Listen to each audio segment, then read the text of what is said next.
Utama TVS edisi 27 Februari 2021 bersama saya Setio Dawi. Dan saya Salsia Safian.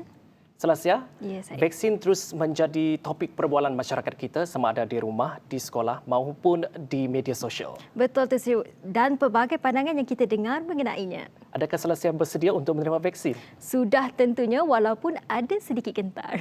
Kita teruskan dengan laporan pada malam ini. Fokus Kerajaan Negeri Sarawak kini adalah untuk menyelamatkan nyawa penduduk dalam menepani penularan wabak pandemik COVID-19. Dan bukannya untuk mengadakan pilihan raya negeri PRN dalam masa terdekat. Dalam darurat, kita dalam darurat, electionnya kemudian. Bila-bila boleh ada election, bah. Nyawa ni dapat ada 2-3 kali. Okey? Duit dapat dicari, nyawa asyik dapat dicari. So kita based on that principle. Actually, we in the government, state government give emphasis keutamaan kepada kesihatan dulu. Tempoh mandat Kerajaan Sarawak ketika ini adalah hingga Jun 2021. Sementara itu, Abang Johari menyeru seluruh warga Sarawak tampil dan mendaftarkan diri untuk menerima vaksin COVID-19. Berkongsi pengalamannya menerima suntikan dos pertama vaksin jenis Pfizer-BioNTech, katanya dirinya tidak mengalami sebarang masalah dan sudah tentu ia adalah selamat untuk digunakan. Saya ingin nak berkongsi pengalaman saya kepada orang ramai.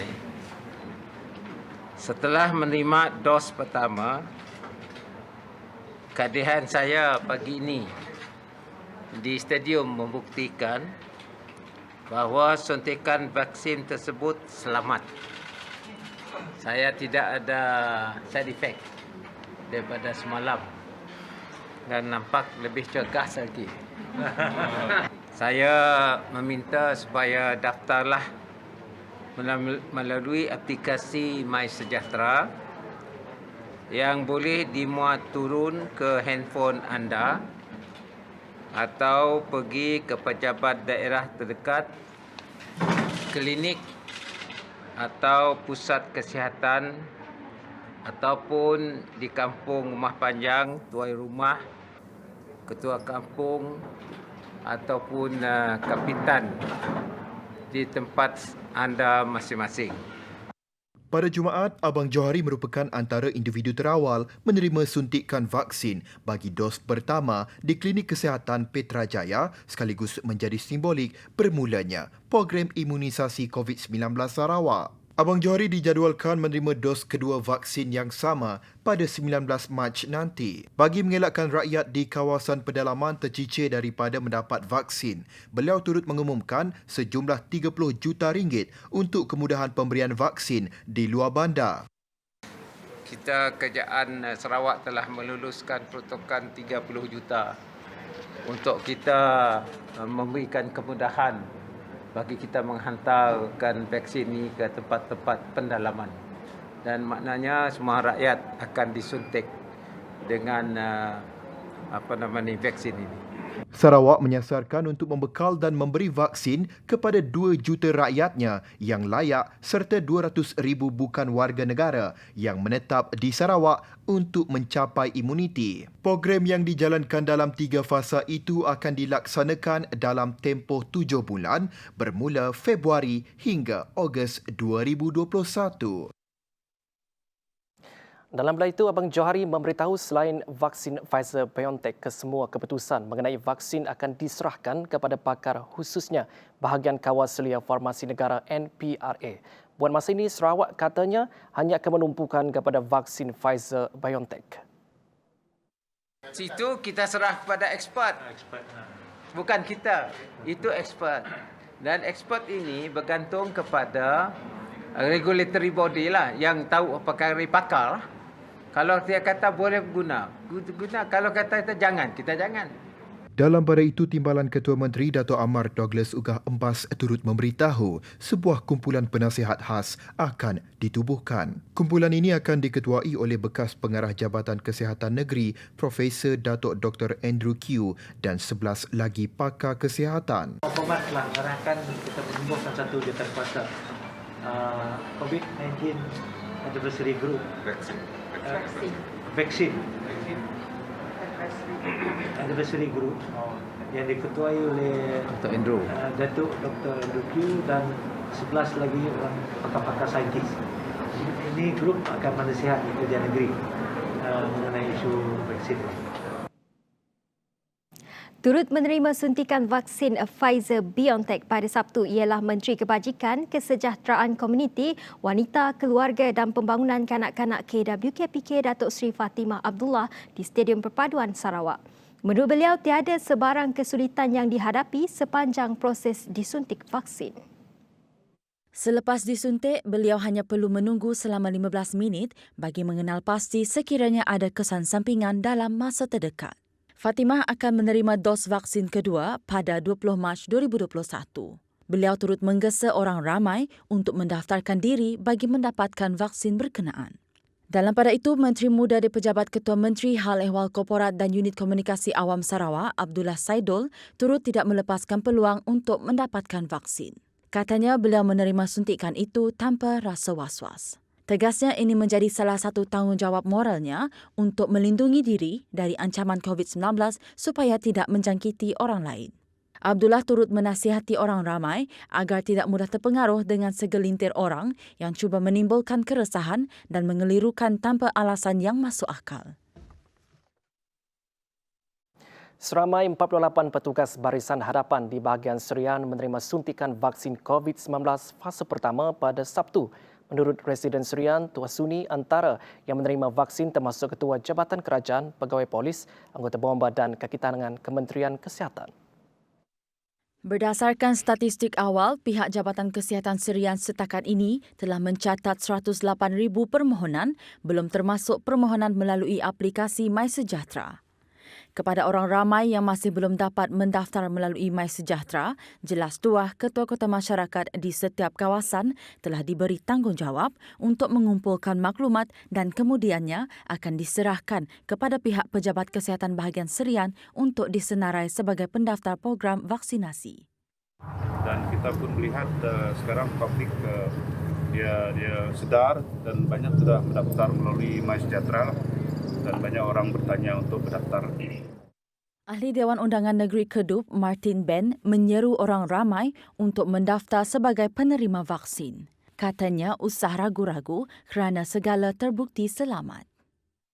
So, kita harap dia semua berjalan dengan lancar dan masyarakat, rakyat jangan tagak-agak lah untuk mendaftar untuk keselamatan diri dan keluarga. Dalam masa sama, Ketua Polis Daerah Serian DSP Aswandi Anis turut menyeru orang ramai untuk terus mematuhi prosedur operasi standard SOP yang telah ditetapkan meskipun telah diberi vaksin. Dan menasihatkan masyarakat agar sentiasa masih lagi mematuhi SOP yang telah dikeluarkan oleh pihak kerajaan walaupun kita telah menerima imunisasi suntikan vaksin COVID ini.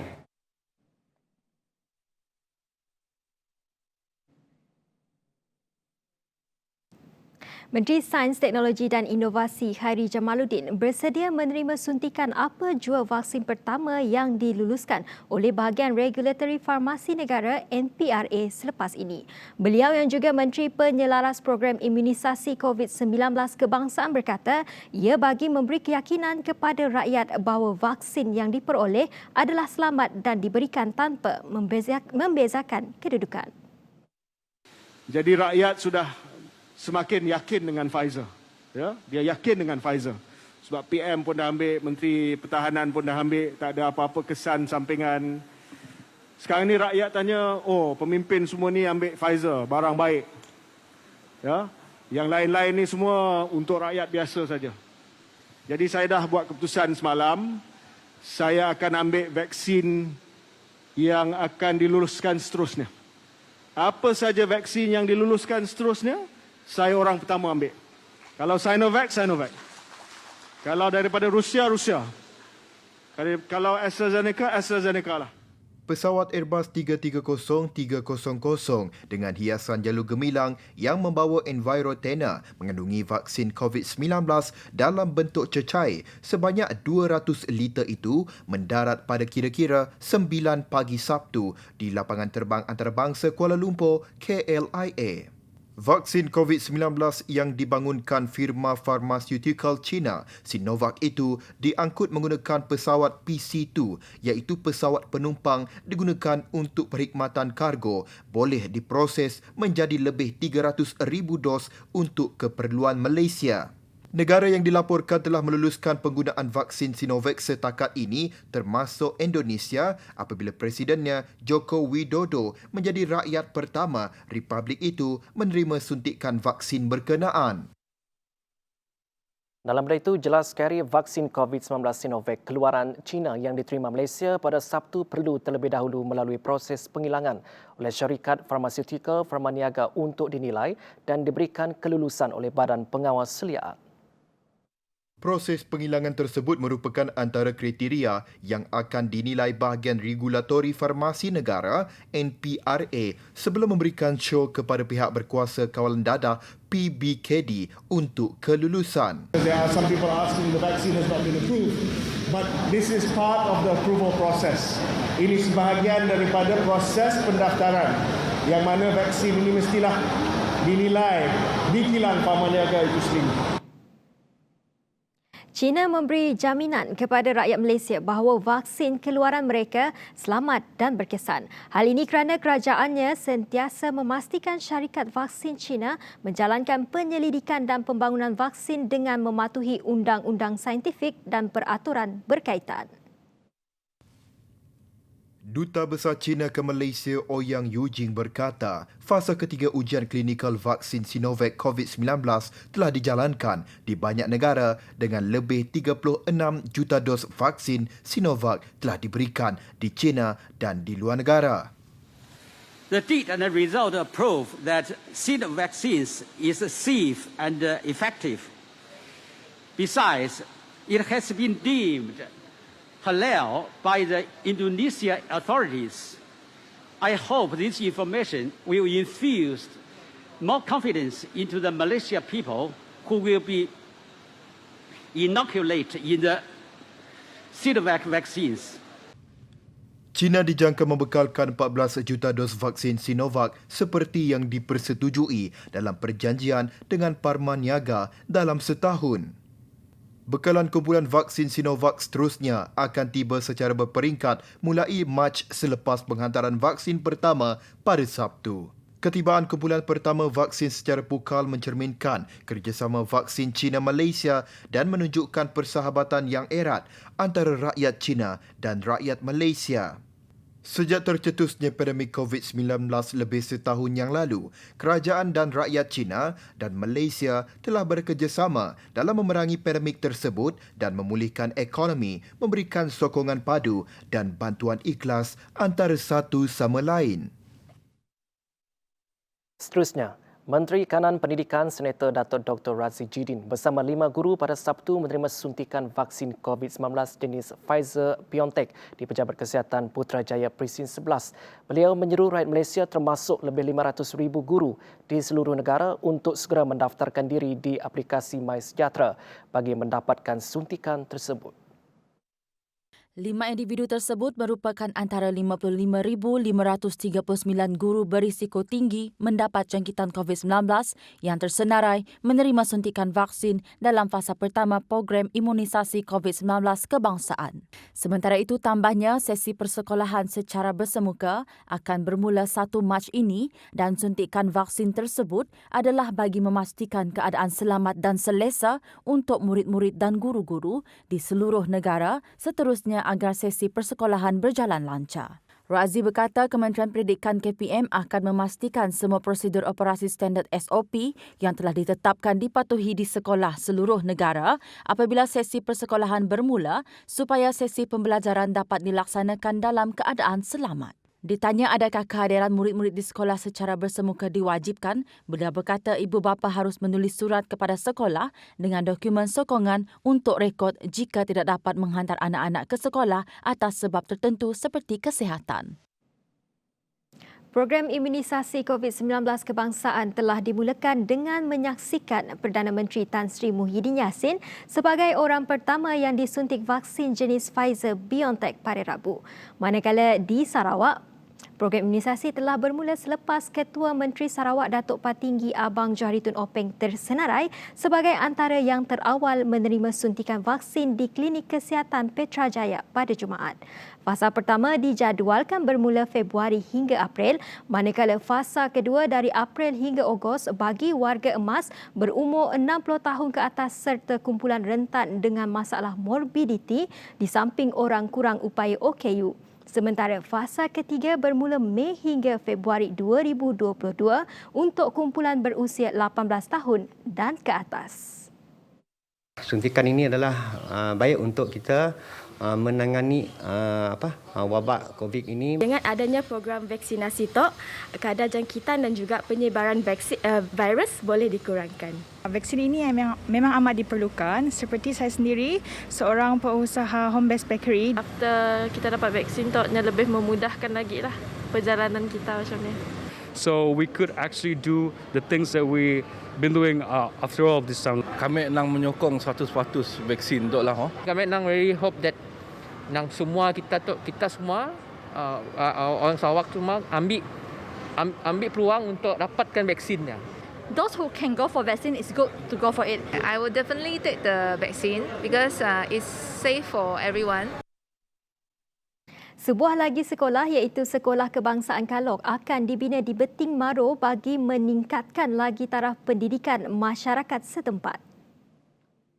Kita di sini dari segi pendidikan, infrastruktur pendidikan agak memuaskanlah. Kita merasakan YB kita memang mengambil berat tentang pendidikan. Anak-anak kita di kawasan ini. Apabila siap, SK Kalok akan memberi faedah kepada penduduk di sekitar kawasan Pusa termasuk Kampung Hulu, Kampung Hilir dan Kampung Tengah. Ia akan meningkatkan lagi sistem pendidikan luar bandar selain membuka ruang dan peluang kepada pelajar.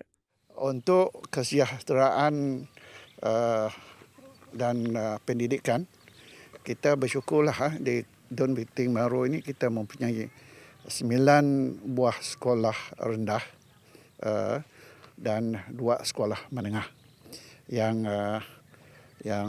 dah siap, dan kita dalam masa yang sama telah menaik taraf sekolah-sekolah yang daib sebelum ini, di mana 5 buah sekolah kita naik taraf melalui konsep IBS.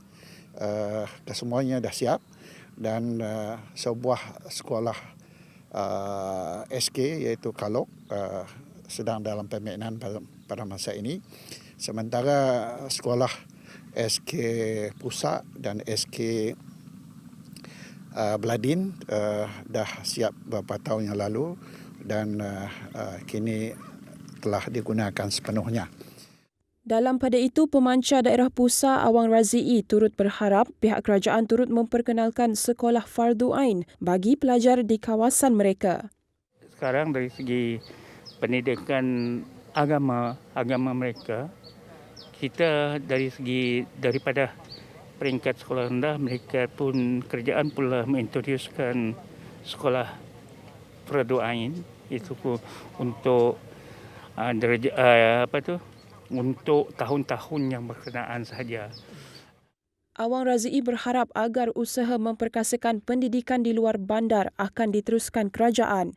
Kita mengharapkan agar usaha ini lagi akan berterusan supaya banyak lagi di antara anak-anak kita di kawasan ini dapat melanjutkan pelajaran mereka ke peringkat yang lebih tinggi lagi, iaitu ke Menara Gading.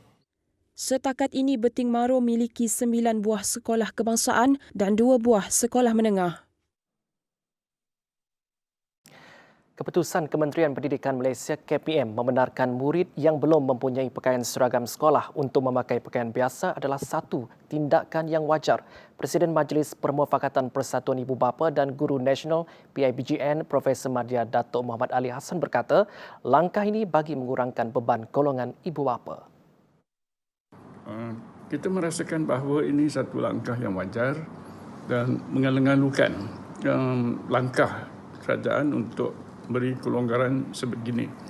Tentunya akan memberi kelonggaran dan juga kekurangan beban kepada ibu bapa dan penjaga, khususnya untuk menyiapkan apa sahaja perbelanjaan untuk memasuki ke sekolahan. Tambahnya, tempoh kelonggaran tidak memakai seragam sekolah yang bermula pada 1 Mac hingga 26 Mac depan perlu dipanjangkan lagi bagi membolehkan para ibu bapa untuk membeli keperluan anak-anak, lebih-lebih lagi kesukaran yang dihadapi keluarga yang kurang berkemampuan. Beliau juga turut mencadangkan agar pihak KPM mengecualikan atau memberi tempoh untuk membayar yuran sekolah dan yuran-yuran lain pada musim persekolahan yang akan dibuka nanti.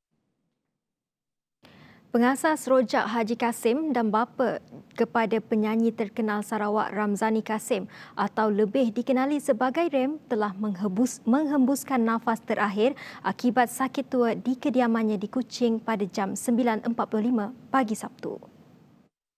Tapi dalam keadaannya uzur, dalam 2-3 hari tu lah Nyasi dapat angkat. Terbaring dia sebelumnya memang masih bapak bergerak, dia pun urus dia pun. Arwah meninggal pada usia 82 tahun dan telah menghembuskan nafasnya yang terakhir di samping isteri dan anak-anaknya. Allah kami dengan anak-anaknya lah. Selamat tu pun memang kami dan anak-anaknya yang nyambung. Yang pun memang dah dalam 2-3 tahun tu memang saya ada turun ke kedai lagi dah. Arwah dikebumikan di Tanah Perkuburan Islam Semariang dan segala pengurusan jenazah telah disempurnakan di Masjid Jamek Kuching. Dalam pada itu, legasi Rojak Haji Kasim akan diteruskan isterinya bagi menampung kehidupan seharian. Tidak disisihkan, komuniti pekak di Sarawak dibantu dari pelbagai aspek, antaranya dari aspek pendidikan, sokongan sosial, malah dari segi kewangan. Sebagai sebuah badan bukan kerajaan NGO, Persatuan Orang-Orang Pekak Sarawak SSD memainkan peranan mereka sebagai penghubung komuniti pekak dengan dunia luar. Pengerusi SSD Wendrinku berkata, mereka ini memerlukan bimbingan kerana kebiasaannya mereka memilih untuk bergaul dalam kumpulan mereka sahaja. Di bawah SSD, golongan ini akan dibantu untuk mendapatkan pekerjaan yang bersesuaian dengan beberapa siri lawatan ke tempat-tempat perindustrian seperti hotel, kedai membuat kek dan sebagainya. Ia juga bertujuan untuk memberi peluang kepada golongan ini merasai sendiri pengalaman ketika berada di tempat seperti itu. So our mission is like to help, untuk membantu kita punya kawan deaf members, mereka ada peluang bekerja. Okay, so kita mesti cari pekerjaan untuk mereka sebab most of them kalau mereka pergi luar, mereka mungkin akan mengalami macam kesusahan sebab some of them mereka tidak berapa biasa dengan kerja dengan orang-orang biasa. Mereka lebih suka berkawan dengan macam deaf members sahaja. Tapi sini kita akan memberi peluang untuk train. Sementara itu, menurut Pegawai Perhubungan Awam Pekak SSD, Lauren Michelle Jores, terdapat perkhidmatan cuci kereta dan menjahit pakaian di pusat tersebut. Ia sedikit sebanyak membantu ahli SSD untuk menjana pendapatan. So kita ada car wash project di mana kita open untuk public. Okay, kita buka daripada hari Isnin sampai hari Sabtu. Pukul 8 sampai pukul 5 petang, dan kita juga ada jualan untuk jualan yang kita buat, yang ini dibuat sendiri oleh golongan pekak lah ya. So dia ada jual macam tanah, okay, dan produk-produk tempatan untuk negeri Sarawak sendiri. So siapa yang nak beli boleh datang ke stall sendiri untuk lihatlah barangan-barangan kraft tangan yang dijual oleh golongan pekak ni sendiri. Okay? Bagi ahlinya, Peron yang sudah berkhidmat hampir 26 tahun, suasana di SSD sangat selesa dan membuatkannya senang untuk bekerja. Saya masuk bekerja pada tahun 1995. Right? Ya, saya sangat suka bekerja bersama pekak. Ya. Senang bekerja. Ada baik, semuanya baik. Boleh collaborate lah. Okay. Biarpun pekak, namun itu bukan halangan bagi mereka meneruskan kehidupan seperti biasanya. Laporan Salasiah dan Zaim untuk TVS Kuching. Polis Diraja Malaysia PDRM Kontingen Sarawak melalui Jabatan Siasatan dan Penguatkuasaan Trafik JSPT akan mengadakan operasi khas di seluruh negeri mulai 1 hingga 14 Mac 2021 untuk mengesan dan mengambil tindakan terhadap kenderaan yang mengubah suai egsos tanpa kelulusan dari pihak Jabatan Pengangkutan Jalan JPJ. Operasi ini juga akan dijalankan secara bersepadu dengan jabatan dan agensi lain iaitu Jabatan Pengangkutan Jalan dan juga Jabatan Alam Sekitar Negeri Sarawak. Operasi tersebut akan memberi tumpuan khas kepada penunggang motosikal dan kenderaan persendirian. Menerusi operasi ini, kenderaan seperti motosikal dan lain-lain kenderaan akan diukur paras bunyi exhaust yang dibenarkan dan sekiranya paras bunyi melebihi daripada had yang ditetapkan, pihak Jabatan Alam Sekitar dan juga pihak polis yang membuat operasi akan mengeluarkan kompaun saman ke atas pemilik kenderaan-kenderaan ini.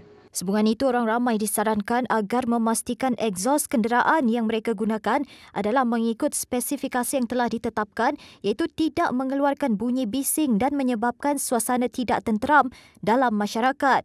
Pemandu atau pemilik kenderaan yang didapati bersalah mengubah suai egsos boleh dikenakan tindakan di bawah Kaedah 103, Kaedah-Kaedah Kenderaan Bermotor, Pembinaan dan Penggunaan 1959 yang memperuntukkan denda sehingga RM2,000 dan dipenjara sehingga 6 bulan.